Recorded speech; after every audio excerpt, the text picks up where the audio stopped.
Olá, estou chegando em Vitória, no Espírito Santo, para bater um papo com o Emeric. Como vai, Emeric? Tudo bom? Bom dia, Demerval. Prazer estar com você e poder levar os bons ares aqui capixabas dessa terra de sol, de calor, para o seu programa. Muito prazer estar com você e com o seu público. É uma alegria muito grande compartilhar deste momento com você. Ok. Você é teólogo e você fez o mestrado. Qual foi o objeto da tua pesquisa no mestrado? Olha, o meu mestrado é em Ciências Sociais e da Religião na Universidade Metodista de São Paulo e eu trabalhei numa pesquisa que é, diríamos assim, um ensaio sociológico da instituição chamada Pastor Protestante. Então, na época, foi o primeiro trabalho feito da sociologia da religião em cima de uma instituição chamada Pastor Protestante Brasileiro. Muito bom. E quais são as origens da crise, não sei se existencial, de um pastor evangélico? Explica melhor essa crise. Tá. A minha linha foi mais na linha sociológica, né? A minha formação é de estudo sociológico, então não entra muito nas questões existenciais, que também existem, deveriam ser objeto de maiores pesquisas aí no mundo da psicologia da religião, que é outra ciência que existe, né? Mas eu sou presbiteriano, então trabalhei desde a infância na igreja presbiteriana, sou pastor protestante presbiteriano, e eu trabalhei com minha tese chama-se Pastores em Crise, o conflito da identidade social do pastor protestante. Então, eu entrei muito na questão daquilo que envolve a crise de identidade social do pastor. A Igreja Presbiteriana está no Brasil desde 1859, começou no Rio de Janeiro, e a minha pesquisa privilegiou os períodos das décadas de 50, 60 e 70. Para chegar lá, eu fui pesquisar, por exemplo, o empoeirado arquivo lá do Seminário Presbiteriano de Campinas, que é o seminário mais antigo da igreja. Pesquisei ficha dos alunos para tentar traçar o perfil de pastor protestante do Brasil, porque a igreja presbiteriana é uma igreja que foi fundada principalmente, ainda que seja no Rio de Janeiro, na capital, mas foi uma igreja que se deu muito bem no interior. É uma igreja que se deu bem, vamos chamar uma igreja na roça. Então, pelas Minas Gerais, pelo norte do Paraná e por outros lugares do Brasil, a igreja cresceu muito na época, mas com o momento mais civilizatório do Brasil, então a década de 50 é um marco referencial na história do Brasil, a igreja começou a desenvolver um trabalho também de alguma progressão, de algum desenvolvimento, né? E aí, rapaz, a década de 60 foi a década que desencadeou o que eu chamo de crise de identidade. Por quê? Infelizmente, nós vivemos na década de 60 o período da ditadura militar. A igreja, infelizmente, deu as mãos, em muitos aspectos, ao modelo e à estrutura militar no Brasil na época. Então, você passou a viver o que eu chamo de uma ditadura eclesiástica, porque os mesmos instrumentos e ferramentas da ditadura militar passaram a ser absorvidas pela igreja protestante na época, e você teve um período, vamos chamar assim, inquisitorial dentro da igreja presbiteriana. Tem um colega que eu pesquisei bastante que fala que nós vivemos uma inquisição sem fogueiras. Oi, Emeric, espera um pouquinho, espera um Vamos pouquinho. lá. Você falou que o arquivo que você trabalhou com ele fica aqui em Campinas, fica ali na Avenida Brasil? Avenida Brasil 1200. Nós temos ali Eu uma fiz, instituição eu fiz, antiga, eu fiz, tradicional, muito respeitada. Está do lado hoje do campus da Universidade Mackenzie de Campinas. sim, sim. Desculpe, eu fui fazendo umas continhas aqui, ó. Eu estou com 63 anos, eu fui relembrando aqui. Você deve ter convivido com o Rubem Alves? Sim, conheci Rubem Alves, ele faz parte do meu trabalho de pesquisa também, cheguei a entrevistá-lo na época, né? É um referencial que nós temos da teologia do Brasil e da educação, né? Então a gente tem muita identificação porque eu acabo lidando muito no mesmo meio que o Rubem Alves lidou, de ter uma formação teológica e depois ter migrado para a área educacional e ter trabalhado com educação. Continuo trabalhando com educação hoje, né? Eu sou educador, sou gestor educacional também, e aí tivemos altos papos, conversamos sempre muito, cruzamos em muitos eventos pelo Brasil afora na área educacional, então chegamos a comemorar e bebemorar muitos momentos juntos aí por esse Brasil afora, na área da educação também. Emeric, eu trabalhei muitos anos, eu não sou teólogo, não sou filósofo, mas eu gosto muito. Quem navegar pelo meu canal vai perceber o enorme interesse que eu tenho. Eu sou engenheiro civil, trabalhava com gestão bancária, era gerente de banco, mas eu era professor da Universidade Corporativa do Banco do Brasil, isso lá atrás. E o Rubem Alves, vira e mexe, era convidado para fazer palestras lá para os educadores. Ele era cliente de uma agência que eu administrava, vira e mexe, ele ia lá. E eu ainda não, assim, por absoluta falta de tempo, fazendo engenharia civil à noite, trabalhando o dia inteiro, com filho, casado. Eu, assim, mesmo que eu tivesse essas linhas de interesses que hoje eu tenho, eu creio que teria sido muito difícil eu ter aproveitado mais as oportunidades que eu tive de contato, de conversa com o Rubem Alves. Conversei várias vezes com ele, mas sempre superficialmente, ele perguntando as coisas lá do banco e tal. Mas, assim, eu estava diante da história viva desse país, na educação, na teologia, na política, na teologia latino-americana, e, infelizmente, eu não tive a oportunidade de aproveitar aquele momento. Mas tudo bem, tudo bem. Vamos voltar para a sua dissertação do mestrado. Qual é o modelo clássico de um pastor? Olha, o pastor, principalmente reformado, né, o pastor protestante, ele sempre foi criado para ser um líder comunitário, lidando não só na sua comunidade local, mas anteriormente a igreja tinha muita visão de poder interagir com o meio, com a sociedade, com intelectuais. Então você tinha um pastor que era muito bem formado, né? Geralmente o pastor era um pastor filósofo, ele era teólogo, ele era escritor, tinha bom domínio do vernáculo, ele conhecia profundamente as questões sociais e políticas do Brasil. Então você se assusta quando você tem, na década de 40, por exemplo, você tinha muitos presbiterianos que pertenciam até a partidos comunistas. Isso não era nenhum problema para a igreja na época. Na década de 60, que desencadeou todo esse processo, a igreja, infelizmente, por causa de arbitrariedade da sua liderança, ela passou a tentar trazer para nós um modelo que a gente chama de uma linha teológica fundamentalista. E isso entrou em conflito com pastores que tinham uma visão um pouco mais progressista, que eram um exemplo, um modelo para as suas comunidades. Então, o pastor ele era preparado num seminário, sim, como o Seminário de Campinas, tinha grandes intelectuais, pessoas eruditas. Na época do passado, por exemplo, em Campinas, era comum um pastor reunir 1000 pessoas dentro do Teatro Municipal de Campinas para fazer uma conferência teológica, e a comunidade ia ouvir. Vinham pessoas de fora, do seminário da Universidade de Princeton, por exemplo, dos Estados Unidos, e líderes comunitários aí, por exemplo, um homem como foi Erasmo Braga, que é uma pessoa assim reconhecida internacionalmente, que é um dos grandes educadores nós temos do Brasil, que era presbiteriano. Curiosamente, a biografia de a biografia de Erasmo Braga foi publicada no Brasil por uma editora católica, que é a editora Vozes, escrita por um pastor protestante, que é o reverendo Júlio Andrade Ferreira, aí de Campinas, um historiador de referência na cidade, respeitabilíssimo. Então você tinha um perfil de pastor que, além de atender às demandas da sua comunidade local, era um erudito, era um indivíduo que tinha uma formação quase que, eu nem diria que inter, mas era trans, uma formação que hoje você não vê mais.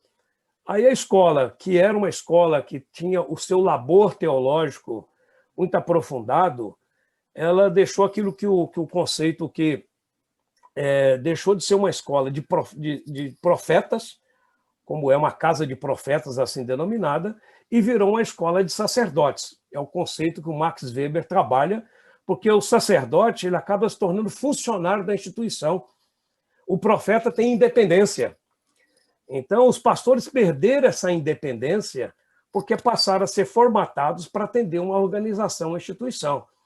Então, o modelo que a igreja passou a usar é de um indivíduo formatado para atender o interesse da instituição e ele precisa se alinhar ao conceito teológico padrão da instituição. Quer dizer, toda religião tem dogmas. Ele acaba se tornando um dependente desses dogmas e o seu labor teológico, a sua circulação por outros ambientes, o arejamento que precisa existir na cabeça de um pastor, como é o nosso modelo original, deixou de existir. A nossa linha teológica, vamos dizer, ela vem do ambiente das universidades europeias. A reforma nasceu em pleno fervor, em que havia grande intercâmbio entre as universidades europeias. Por isso que as ideias circularam numa época de muita revolução no mundo, quer dizer, o século XVI é baseado nisso, é período da descoberta da imprensa, das grandes navegações, é um período de ebulição das ideias teológicas que circulam pela Suíça, pela França, pela Alemanha, pela Inglaterra, e você vê por trás de todo esse movimento grandes teólogos e homens que lidavam com a universidade e lidavam com a religião. Então, diríamos que era uma religião de engajamento, de envolvimento com outras pessoas. E essa crise se desencadeia no nosso ambiente brasileiro porque o pastor deixou de cumprir a sua missão profética para se tornar apenas uma missão sacerdotal. Ele se torna funcionário dessa organização e não consegue, então, andar muito distante disso. Emeric, vamos voltar aqui um pouquinho. Sim. Eu sei que você pode até falar que não é, mas para mim, o teu jeito de ser, quando a gente conversa na informalidade, em off, você parece ser tão mineiro quanto eu, embora você seja capixaba. Eu queria que você falasse, a proposta do meu canal é estabelecer um diálogo entre a academia e a academia e o grande público. É o que eu chamo de ágora, vem para a ágora, vem para a praça pública. Sim. Então, eu queria que você explicasse claramente para o grande público o que é fundamentalismo religioso. Você já tangenciou, você já falou, mas fala assim de uma forma bem clara, porque a gente lida com ele dentro das igrejas, não é tratado, não é conversado, e qualquer pessoa, vamos chamar, vamos para a linguagem assim, religiosa, qualquer ovelha que quiser falar sobre isso, ela é relegada colocada num gelo, ela é isolada, porque o fundamentalismo, sob a minha perspectiva, é extremamente cáustico. O que é o fundamentalismo religioso, Emeric? Eu vou abordar para você aquilo que envolve um pouco o fundamentalismo teológico, principalmente dentro das igrejas chamadas protestantes, né? Eu nem estou entrando, e aí é um capítulo totalmente à parte, os movimentos pós-pentecostais e pós-pentecostais, né? Então, voltando aí ao que você colocou, veja bem, eu vou usar um exemplo para facilitar a compreensão do nosso ouvinte aí. Você sabe que a Bíblia é uma coleção de livros, 66 livros, Bíblia é coleção de livros, em que você tem autores de diferentes lugares, de ambientes diferentes, de culturas diferentes, e todos fizeram a comunicação de uma mensagem, cada um do seu jeito, da sua forma. Um fundamentalista, por exemplo, ele chega a acreditar de que as palavras da Bíblia, por exemplo, foram ditadas, e ele se tornou apenas um cronista que foi anotando. Pior do que pensar no que se chama de inspiração verbal das Escrituras, é aquilo que as pessoas fazem hoje, fazer uma interpretação literal de todas as expressões que estão lá na Bíblia. Por isso que a Bíblia se transforma naquilo que um antigo professor do seminário de Campinas tinha aí, que ele chamava que a Bíblia acaba sendo a mãe das heresias, porque cada um interpreta do seu jeito, da sua forma.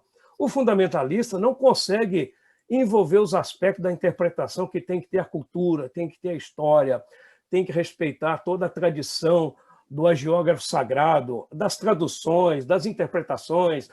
Então, ele não consegue sair, vamos dizer, de dentro de uma caixinha. Ele enxerga o mundo apenas numa só direção, ele não consegue abrir a sua mente para perceber outras possibilidades. Eu diria até para você o seguinte, o fundamentalismo acaba limitando até Deus, porque coloca Deus dentro de uma caixinha como se ele fosse um Deus criado à minha imagem e à minha semelhança, como dizia o próprio Nietzsche. O Nietzsche dizia isso. O homem acabou criando um Deus à sua imagem e à sua semelhança. Eu diria, na música aí popular, aí seria como eu queria um Deus para ser o meu Deus, que é da minha forma, da minha maneira de ser.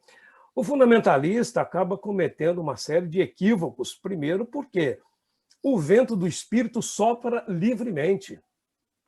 E ele encontra pessoas de diferentes ambientes, diferentes lugares. O fundamentalismo nosso, por exemplo, dentro da igreja presbiteriana, levou a igreja a cortar relações eclesiásticas com organismos, com instituições internacionais, teológicas e pastorais em quase todo o planeta. Nos isolamos, nos fechamos dentro de um gueto e vivemos ilhados, hoje sem o diálogo ecumênico, sem a relação com pessoas de outros credos, de outras fés, de outras formas de viver a vida. Então, esse problema hoje traz para a pessoa um modelo que, diríamos, está cristalizado.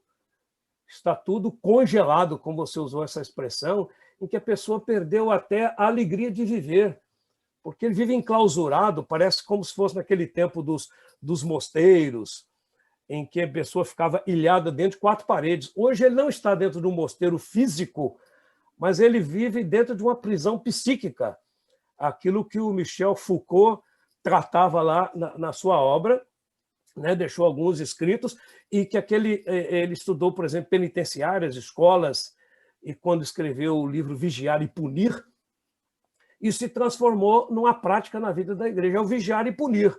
Está vigiando as pessoas, depois tem que encontrar a forma de punição, como se a instituição fosse a última palavra. Por isso que acabo repetindo aquela expressão de que vira uma inquisição sem fogueiras, em que você não tem o arejamento da mente, da própria ação do espírito, para contextualizar a visão religiosa a cada época. Quando você lê a Bíblia, você encontra pessoas que viveram as situações mais diferentes do mundo. Então, por exemplo, o fundamentalista entra em contradição, porque ouviste o que foi dito aos antigos, era a palavra de Cristo lá. Eu, porém, vos digo. O que ele está dizendo? Eu tenho que fazer uma revisão, uma releitura do que aconteceu agora sob uma nova ótica. Na ótica do Evangelho, não estou mais aprisionado a certas leis, a tabus, a dogmas, a expressões que são de uma outra época. Então, o fundamentalista chega ao absurdo de tomar leis dadas ao povo de Israel quando vivia no deserto, tentando sobreviver no deserto, querendo que isso seja incorporado à vivência do século XXI. Então, você vê uma incongruência entre fé e prática, entre teoria e prática, e não há equilíbrio mais. Então, as pessoas estão sofrendo este mal hoje. Pior do que isso, as pessoas estão passando para a sua vida social, para a sua vida política, para a sua vida em comunidade, se esquecendo de que nós vivemos um momento de transformações profundas em todas as esferas da vida. O século XXI veio para trazer para nós um outro estilo de vida, uma nova forma de ser, e o que eu preciso hoje é fazer com que aquela palavra lá, que é do Evangelho, que é a palavra de Deus da Bíblia Sagrada, seja compreendida para o mundo de hoje. Aquela palavra rasga o tempo e o espaço, chega até nós hoje, e a essência da mensagem ainda está presente. A essência está lá. Mas o modus operandi, ele precisa passar por uma série de revisões, de reformulações, de readaptações, para que se torne relevante e significativo nesse tempo. Então, pastores perderam a sua relevância, igrejas perderam o seu significado na nossa sociedade hoje, e nesse mundo, você sabe, abriram-se lacunas várias aí, e entrou gente de tudo quanto é forma, e desculpa a expressão, mas virou um balaio de gato. Nós estamos pior do que lá na Torre de Babel, em que cada um fala uma língua, cada um diz uma coisa, e ninguém entende mais nada. Emeric, você pediu perdão pela expressão.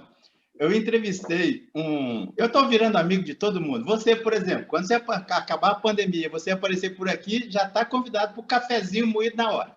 E vamos lá, eu estou sempre em Campinas, viu? Vou sempre a Campinas. Beleza, a gente vai se falar, a gente vai conversar. Mas então, eu estava entrevistando esse amigo, ele é pastor, e o mestrado dele foi buscando um diálogo entre a literatura do Dostoiévski e a teologia. Me encantou só a proposta. Mas aí eu estava conversando com ele e ele começou a colocar essa multiplicidade de visões que existem dentro das próprias igrejas. Aí eu falei para ele, né? Perguntei, você está falando que a sua igreja é um balaio de gato? Ele começou a rir, pediu para eu cortar e falou assim, não, coloca assim, é um balaio de ovelhas. Mas vamos voltar lá, Henrique, vamos voltar lá na sua linha de raciocínio. Nossa, como eu assim, gostaria, aliás, já estou caminhando para isso, de dar vozes no meu canal para todas as pessoas que trabalham o conhecimento teológico sob essa sua perspectiva, sobre uma revisão do fundamentalismo, porque, infelizmente, eu posso estar equivocado, tá? Mas me parece que essas pessoas elas não conseguem falar para o grosso dos pastores fundamentalistas, porque tem uma resistência muito grande, mas isso aí é pauta para outra conversa. Eu queria que você falasse agora sobre as imagens das organizações religiosas e a manipulação do pastor. Isso acontece? Sim. Veja bem o seguinte, toda instituição, toda organização, toda pessoa que tem problema de identidade, essa identidade passa a ser deteriorada e automaticamente ela é manipulada. O Erving Goffman, que é um dos autores que eu trabalhei no meu trabalho, na minha pesquisa, ele trabalha com essa questão da estigmatização feita em cima dessa deteriorização da imagem da pessoa. No fundo, eu diria para você, a igreja também vive uma crise de identidade. Quando a igreja de tradição protestante, reformada, que trabalha sempre com o conceito que os reformadores deixaram assim, igreja reformada sempre se reformando. Este é um princípio reformado. E ela agora dá mãos ao fundamentalismo teológico, ela está naturalmente entrando em conflito com os seus postulados, com os seus pressupostos. Então, a organização como um todo, ela corre risco, sim, não tendo uma identidade muito clara, muito definida, de ser objeto desse tipo de manipulação. E aí vem os problemas ligados àqueles que são os donatários do poder, que acabam usando de arbitrariedades, acabam se tornando todos poderosos e vão exorbitar dentro das suas deliberações. Isso pode acontecer com empresas, pode acontecer com a indústria, pode acontecer com o governo, isso pode acontecer com a educação e acontece também com a organização religiosa. Porque, a despeito de ter as suas origens divinas, ou pelo menos baseadas na proposta de Jesus, a igreja é uma organização que presta conta ao Estado, que tem responsabilidades civis, políticas, e precisa também manter-se dentro daqueles que são seus objetivos fundacionais. Nessa época, o que acontece? Ela está sendo objeto de manipulações, sim, de interesses vários. E é o que você colocou muito bem aí. O que está acontecendo hoje? Você vê a igreja, por exemplo, não respeitando o Estado que é laico. Então, isso é um problema. Uma coisa que nós sempre defendemos, Estado e igreja separados. Porque se a igreja se atrelar ao Estado, ela perde não só a sua visão crítica, mas ela perde a sua possibilidade de exercer uma ação profética. O profeta ele não tem problema de denunciar o erro, de apontar a falha, de ser, portanto, um portador de uma mensagem que às vezes não é a mais agradável. Você vê que a postura do profeta foi sempre a postura de ser condenado, de ser julgado, de ser preso. Por quê? Porque ele vive na marginalidade. Então, se Jesus acabou vivendo esse papel também, porque ele era profeta, ele não tinha problema de apontar os erros das pessoas também. Quando a organização religiosa ela existe apenas em cima de sacerdotes, que estão apenas cumprindo ordens e seguindo aos mandatários do poder, eles deixam de cumprir a sua missão profética.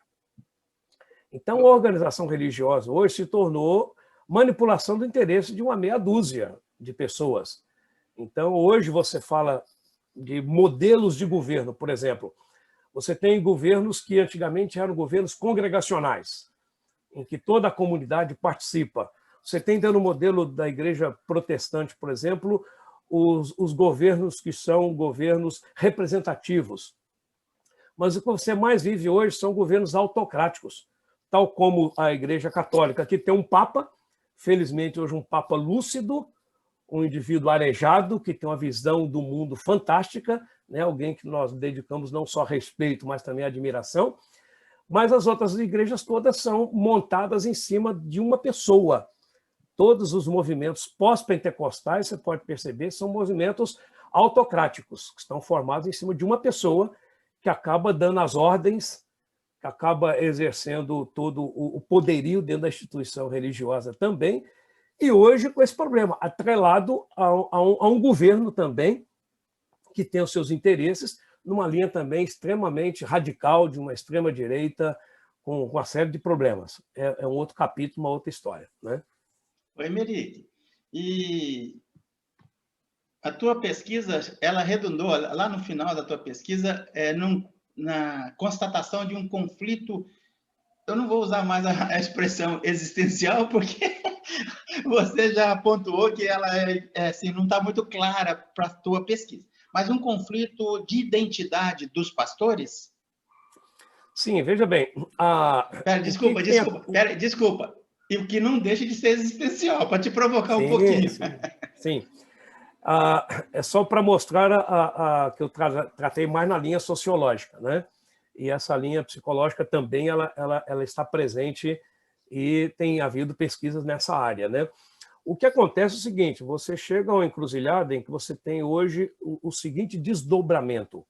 Alguns pastores se voltaram para a sua comunidade local, estão vivendo hoje com uma certa independência, desenvolvendo um ministério local, às vezes bem-sucedido, cuidando da sua igreja, da sua paróquia e fazendo um trabalho bom. Isso acontece principalmente em cidades mais do interior ou cidades maiores, mas que não são os grandes centros do poder.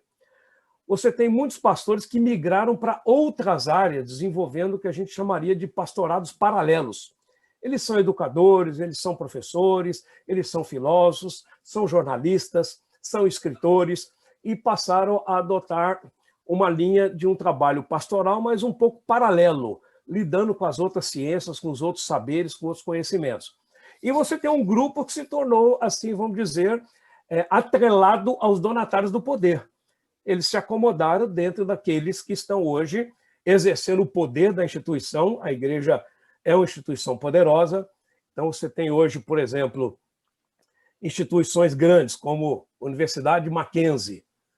Muita gente acaba absorvendo essa força de trabalho de pastores presbiterianos dentro da organização, né? Então, aí envolve questões ligadas a status, envolve ao poder político, à influência, e você tem isso aí. E, ao final do meu trabalho, eu faço algumas propostas, abrindo algumas perspectivas. Por exemplo, a necessidade de se reestruturar o que seriam as faculdades de formação teológica, que precisariam formar pastores para este tempo e não para o século passado, nem para esse modelo congelado de organização.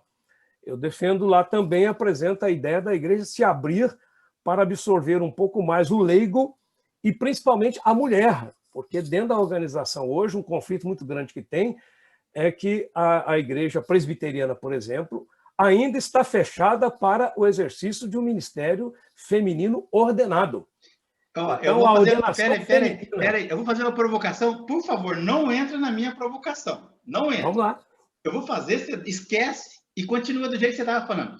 Mulheres, negros, gays, não comenta. Isso a gente vai tratar em outra entrevista. Aliás, é bem interessante, mas pode voltar. Mas o que eu diria para você é o seguinte, se você observar a liderança da igreja como um todo, o negro tem pouco espaço, o pobre tem pouco espaço, a mulher não tem espaço quase nenhum. Aliás, condicionar a mulher a uma posição de ser uma verdadeira auxiliadora. E as questões do homossexualismo são colocadas debaixo do tapete. Não só debaixo do tapete, são ignoradas, tá? Você não pode entrar, porque é uma área de grande tensão dentro da igreja hoje. Uhum. Você tem dentro das igrejas pessoas que têm a sua opção sexual, mas elas jamais conseguiriam ascender ao poder ou ao exercício de qualquer liderança. Uhum. Então, são até discriminadas em muitos momentos, e é um assunto extremamente complexo hoje dentro da igreja. Você tratar disso hoje, até para abrir a discussão, já é uma tarefa por demais complexa. Emerick, você sabe como é que eu dei voz aos homossexuais dentro do meu canal? Eu fui atrás das igrejas inclusivas, fui entrevistar líderes altamente preparados para conversar sobre. Está aí no canal. Quem quiser assistir, procura lá. Como é que é o nome que eu dei? Não sei se foi preconceito, alguma coisa assim. Está aí no canal. É uma conversa com um arquiteto, líder de uma igreja inclusiva, muito racional, sereno. Mas legal, Então, vamos voltar a aqui. gente vive um problema que você imagina bem. Se a mulher hoje não pode ser ainda diaconisa, presbítera, pastora, você imagina o lugar em que ficariam pessoas que têm opções sexual que não seja masculina ou feminina. Então, é uma Emerick, questão bastante sobre a complexa. questão das mulheres, eu fui entrevistar as teólogas feministas da Bahia. Tem umas teólogas Sim. lá muito, muito boas, com mestrado, doutorado, muito bem E você sabe, preparadas. e você sabe que, como acontece em outros ambientes, as mulheres estudam mais, elas pesquisam mais, elas se preparam mais. Nós temos hoje excelentes teólogas. Se você conversar com algumas biblistas que nós temos hoje, a América Latina é um celeiro de biblistas com formação acadêmica de alto nível, pessoas que estudaram todas as línguas originais, que estudam grego, estudam hebraico, que estudam latim, e faz hoje a transposição desta linguagem para a nossa realidade hoje. Desculpe aí os meus colegas, mas de uma forma mais adequada do que os próprios homens. Então, não é competição entre homem e mulher, Sim, mas as sim. biblistas hoje e as teólogas estão se destacando nesse cenário hoje. Então, o que eu preciso entender é que a minha proposta de falar de pastores em crise é tentar promover um pouco de discussão, de debate, de reflexão em cima desse assunto, que é algo que a gente até nem consegue fazer. Então, se alguém, pelo menos, se interessar em conhecer o assunto, para mim, já estou com a minha missão cumprida, porque não estou tentando traçar nenhum perfil assim, assado, mas é promover o diálogo, promover o debate, promover a discussão sadias, que enriquece o labor teológico e sociológico também no nosso cenário, para que a gente tenha uma igreja melhor, uma nação melhor, um mundo melhor. Acho que esse é o que todo mundo está querendo. Emerick, quem foi o seu orientador? Eu tive uma orientadora, uma mulher, né? Uma socióloga, a doutora Yara, lá da Universidade Metodista, e o enriquecimento que eu tive em contato com essa mulher é um negócio assim fenomenal. Então, a minha banca tinha um indivíduo da GV, tinha o doutor Mendonça, que é reconhecido como um dos maiores sociólogos da religião no Brasil, já falecido, e a doutora Yara, que é uma pessoa fantástica, aprendi demais com ela, rigorosíssima no trabalho acadêmico, e isso foi muito precioso para mim, que eu aprendi a ler muitos autores diferentes, a fazer pesquisas em outros campos. Isso traz muito enriquecimento para a vida da gente, né? Você chegou a ter contato ou a ler os livros do Ricardo Quadros Gouveia? Sou muito amigo do Ricardo até hoje, né? A gente mantém um contato constante, né? Um grande teólogo, um grande estudioso. Lamento dele não estar labutando aqui em escolas nossas brasileiras, acabou indo para o Canadá, você imagina bem. Nós exportamos força de trabalho teológica qualificada para outros países, e o Ricardo é um cara, e desculpa a expressão, aqui no Brasil, desperdiçado pela intelectualidade brasileira e pela igreja brasileira, né? Admiro o Ricardo, gosto muito dele, sou amigo dele, e a gente mantém contato, é um cara muito bacana. Ok.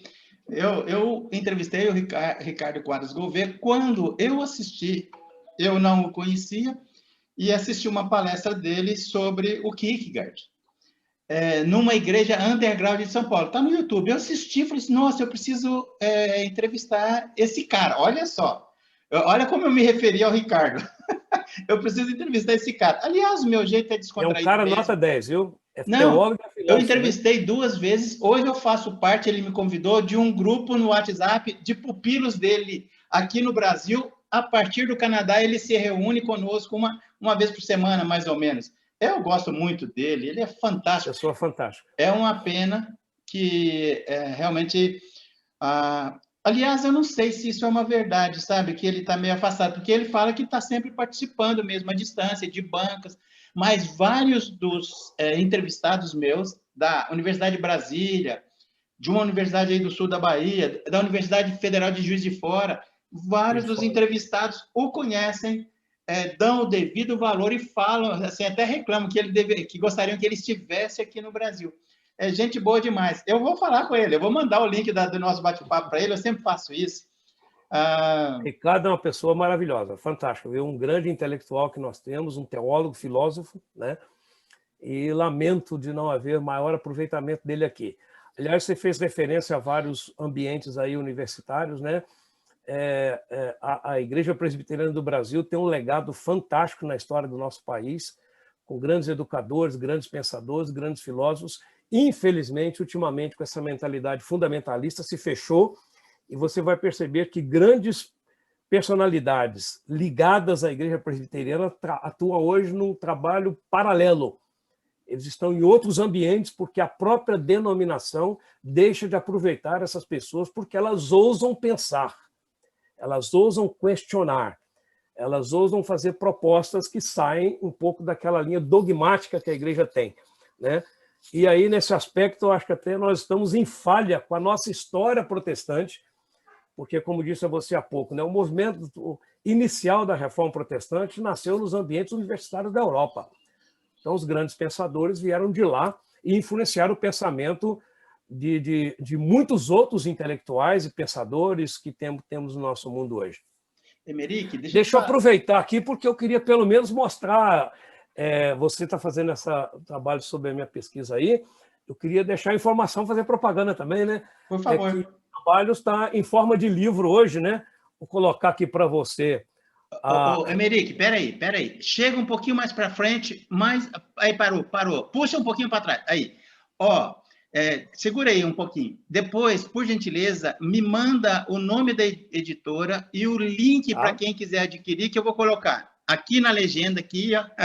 Vai ficar aqui. Legal. E também na descrição, tá bom? E me desculpe, eu sempre pergunto pelo livro e eu estava esquecendo. Pode baixar. Vamos divulgar o livro aí para o pessoal comprar. Deixa eu até colocar aqui um negócio que você disse, que um colega que fez a apresentação, ele usou a seguinte sentença que é muito curta. Rubem Alves costumava dizer que aquele que escreve transforma a sua carne e o seu sangue em palavras. Nada mais real e significativo para o Wilson Emeric, que de forma acadêmica e prestativa deixa neste livro muito da sua história. Recomendo a leitura e congratulo-me com o estimado amigo. Então, a referência de apresentação foi em cima do saudoso Rubem Alves, que você falou há pouco aí, que foi alguém que, de fato, impactou todo o pensamento teológico da América Latina, né, porque foi quem primeiro usou, inclusive, a expressão da teologia da libertação, que se desenvolveu muito no segmento católico com os irmãos Boff e com o Gustavo Gutierrez também, mas que originalmente foi usado pela primeira vez pelo Rubem Alves na sua tese de doutorado nos Estados Unidos. Oi, Emeric. Como a gente tem falado várias vezes sobre a proposta do meu canal. Primeiro que o meu canal me deu a total liberdade para ouvir todos e todas, independente da forma de pensar e da pesquisa. Eu tenho conversado com filósofos existencialistas ateus, filósofos que pesquisam o neoplatonismo da Idade Média. Legal. Evidentemente, muito legal. Evidentemente, a partir da pré-existência do absoluto e do infinito na crença. E eu dou voz a todos e todas e não emito opinião. Claro que eu tenho a minha perspectiva, a minha visão, mas eu não me manifesto justamente para dar essa total liberdade. Agora, tem uma coisa que está me incomodando, meu amigo. Fala. Eu queria dar muito mais vozes, assim, àqueles que pensam como você e que têm a coragem e a ousadia de contestar a teologia confessional, porque sabem que ela é usada como reserva de poder eclesiástico, econômico e político, mas que, assim, o que está me incomodando é que eu não consegui dar voz plena.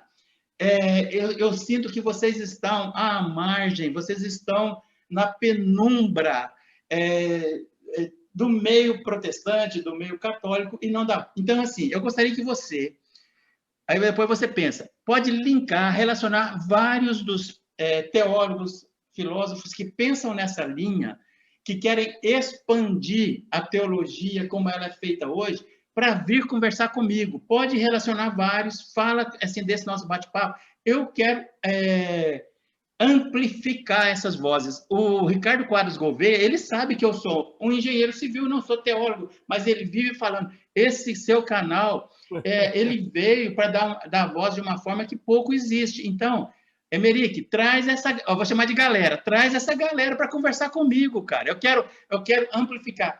O teu próprio livro, o teu próprio discurso, rapaz, ele não pode ficar enclausurado. Ele não pode ficar enclausurado. Você veja bem, se você olhar as origens do cristianismo, né, a pessoa de Jesus, que é a nossa paixão maior, que faz com que a gente esteja vivo e esteja desenvolvendo todo o nosso trabalho, seja na própria igreja e, no meu caso, também na área da educação, né, Jesus andou na marginalidade do seu tempo. Ele causou uma revolução na sua época, exatamente porque ele não tinha comprometimento com as estruturas, com as organizações. Então, ele não apenas entrou para a história, você vê, ele não escreveu nenhum livro. As poucas palavras que ele escreveu na areia da praia, a água apagou, né? Mas a pessoa de Jesus era de alguém que viveu, vamos chamar assim, na marginalidade daqueles dias.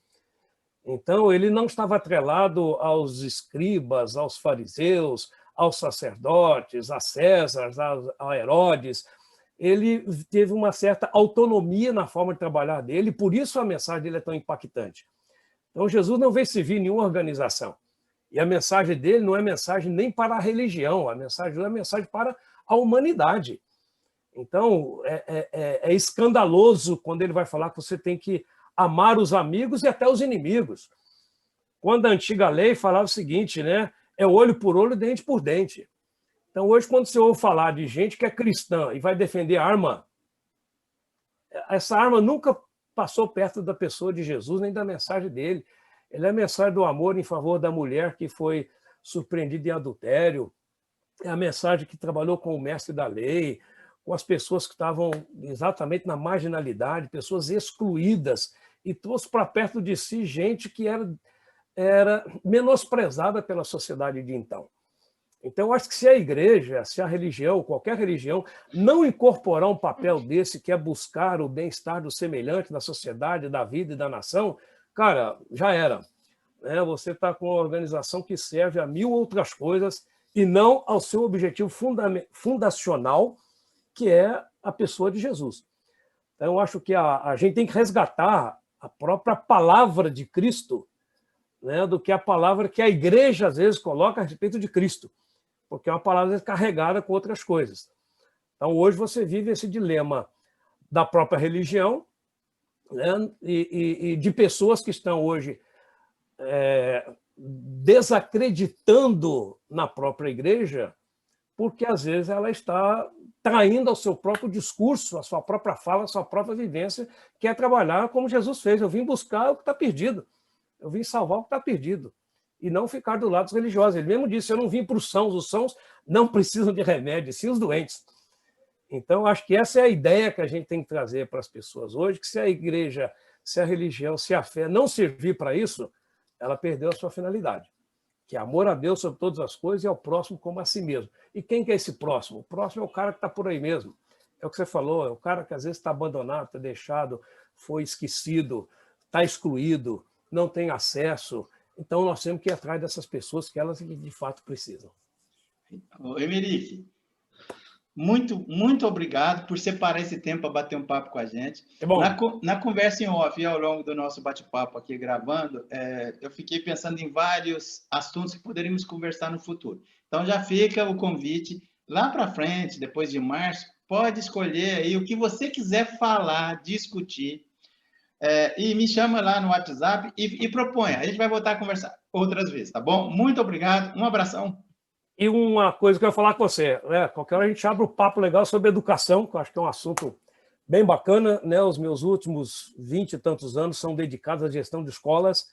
Trabalhei na direção de médias e grandes escolas pelo Brasil afora, escolas particulares, escolas confessionais, dirigi escola presbiteriana, escola católica, né? Escola de família, escolas, empresas, e acho que é um outro capítulo bacana para a gente conversar a qualquer hora, porque a educação do Brasil está pedindo socorro. SOS Educação Brasil, precisando de mais da atenção sua e de outras pessoas que podem também ajudar a educação do Brasil, porque não vamos mudar o Brasil sem educação para as pessoas que vão mudar o Brasil depois. Enquanto a gente ficar com essa mentalidade curta, limitada, trancafiada em extremismos, nós não vamos caminhar. O Brasil está pedindo socorro, a educação está pedindo socorro, e acho que como cidadãos do reino aqui na Terra, temos um compromisso também com a formação da nossa gente. Eu que agradeço muito a você a oportunidade, foi muito bom estar com você, com seus ouvintes. Sucesso para você e qualquer coisa, estamos juntos aí. Muito obrigado. Legal, Emerick. Um abraço. A gente vai voltar a se falar. Tchau. Tá bom, um abraço, tudo de bom para vocês. Valeu.